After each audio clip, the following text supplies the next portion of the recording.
Hi dears, welcome back to Xylem learning. Xylem ലേണിങ്ങിൻ്റെ പുതിയൊരു ക്ലാസ്സിലേക്ക്, മലയാളം ക്ലാസ്സിലേക്ക്, ശ്രുതി ടീച്ചറിൻ്റെ ക്ലാസ്സിലേക്ക് എല്ലാവർക്കും സ്നേഹസ്വാഗതം. അപ്പോൾ നമ്മൾ ഇന്ന് പഠിക്കാൻ പോകുന്നത് പരീക്ഷയ്ക്ക് വളരെ പ്രധാനപ്പെട്ട് കാണുന്ന, എപ്പോഴും വരാറുള്ള ഒരു ചോദ്യമാണ് കേട്ടോ. നമ്മളൊന്ന് നോക്കിയാലോ. എന്താണ് ആ ചോദ്യം? വർണ്ണന തയ്യാറാക്കാം. ഈ ഒരു ചോദ്യം കാണുമ്പോൾ തന്നെ നിങ്ങൾ വിചാരിക്കും, വർണ്ണനയോ, എങ്ങനെയാ വർണ്ണിക്കാന്നല്ലേ? അപ്പൊ നമുക്കൊരു മോഡൽ, ഒരു മാതൃക കണ്ടു കഴിഞ്ഞാൽ നമുക്കത് തയ്യാറാക്കാൻ വളരെ എളുപ്പമല്ലേ?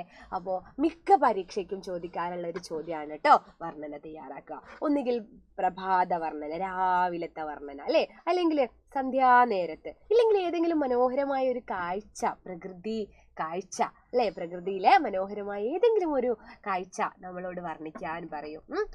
ചിലപ്പോൾ എന്തെങ്കിലും ഉത്സവത്തെക്കുറിച്ചൊക്കെ ആയിരിക്കും വർണ്ണിക്കാൻ പറയാ. അപ്പൊ വർണ്ണന എങ്ങനെയാണ് എന്ന് മനസ്സിലാക്കിയാൽ നമുക്കത് എളുപ്പത്തിൽ എഴുതാലോ അല്ലേ? അപ്പോൾ നമ്മുടെ ലൈവ് ക്ലാസ്സുകളൊക്കെ കാണണം. അതുപോലെ വാട്സപ്പ് കമ്മ്യൂണിറ്റി ഗ്രൂപ്പിലൊന്നും ജോയിൻ ചെയ്യാത്തവരുണ്ടെങ്കിലേ ഇപ്പോ ജോയിൻ ചെയ്തേക്കണം കേട്ടോ. ഓക്കേ, പ്രഭാതത്തിലെ പ്രകൃതി വർണ്ണനയാണ് ഇപ്പൊ ടീച്ചർ പറഞ്ഞു തരുന്നത്. പ്രഭാതം എന്ന് പറഞ്ഞാൽ രാവിലെയാണ് അല്ലേ? രാവിലത്തെ ആ ഒരു പ്രകൃതിയെ നമ്മൾ എങ്ങനെയാ വർണ്ണിക്കുക? ടീച്ചർ ഒന്ന് പറഞ്ഞേരേ.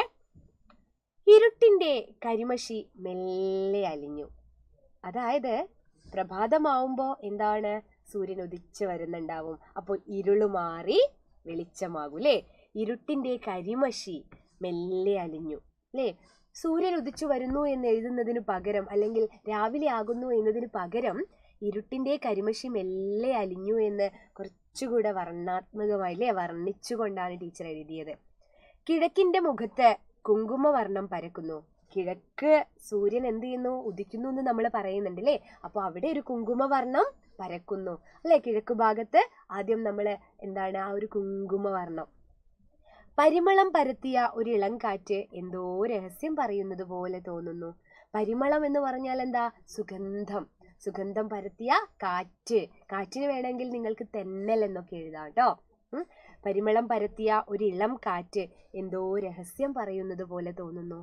പുൽനാമ്പിലെ വെള്ളത്തുള്ളികൾ സൂര്യകിരണമേറ്റ് തിളങ്ങുന്നു. പുൽനാമ്പില് വെള്ളത്തുള്ളികളൊക്കെ ഉണ്ടെങ്കിൽ, ഇപ്പൊ മഞ്ഞുകാലായിക്കോട്ടെ മഴക്കാലായിക്കോട്ടെ, വെള്ളത്തുള്ളിയൊക്കെ ഉണ്ടെങ്കിൽ അതെന്താണ്? ആ ഒരു സൂര്യന്റെ കിരണമേറ്റിട്ട് തിളങ്ങുന്നു എന്ന് പറയുന്നു.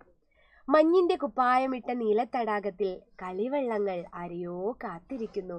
ഒന്ന് ചിന്തിച്ചു നോക്കൂ. മഞ്ഞിന്റെ കുപ്പായമിട്ട, മഞ്ഞുകാലമാണല്ലേ, ആ ഒരു നീല തടാകത്തിൽ വെള്ളം ഒരു നീല കളറിൽ കാണുന്നുണ്ട്. അവിടെ ഒരു കളിവെള്ളങ്ങൾ അല്ലേ, കളിവെള്ളങ്ങൾ ആരെയോ കാത്തിരിക്കുന്നു. അരുവികൾ കളകളമൊഴുകുന്നു. വയലിലെ നെൽക്കതിരുകൾ നൃത്തം ചെയ്യുന്നു. നേരം വെളുത്തു അല്ലേ? രാവിലെ തന്നെ അരുവികളൊക്കെ കളകളം ഒഴുകുകയാണ്. പാതി വിരിഞ്ഞ പൂക്കൾ സൂര്യനെ നേരെ നോക്കി ഒരു ചെറു പുഞ്ചിരി നീട്ടുന്നു. പാതി, നേരം വെളുത്തിട്ടില്ല, അപ്പൊ പാതി വിരിഞ്ഞു നിൽക്കുന്നുണ്ടാവും പൂവുകൾ. അപ്പൊ പാതി വിരിഞ്ഞ പൂക്കൾ എന്താണ്? സൂര്യനെ നോക്കി ഒരു ചെറു പുഞ്ചിരി നീട്ടുന്നു. പക്ഷികൾ സന്തോഷത്തിന്റെ ഗീതം മൂളുന്നു. പക്ഷികൾ എങ്ങനെ പാട്ടുകളൊക്കെ പാടും അല്ലേ? പാട്ട് എന്നതിന് പകരം ഗീതം എന്ന് ഉപയോഗിച്ചു എന്നേ ഉള്ളൂ. പക്ഷികൾ മനോഹരമായി പാടുന്നു എന്ന് എഴുതിയാലും തെറ്റൊന്നുമില്ല.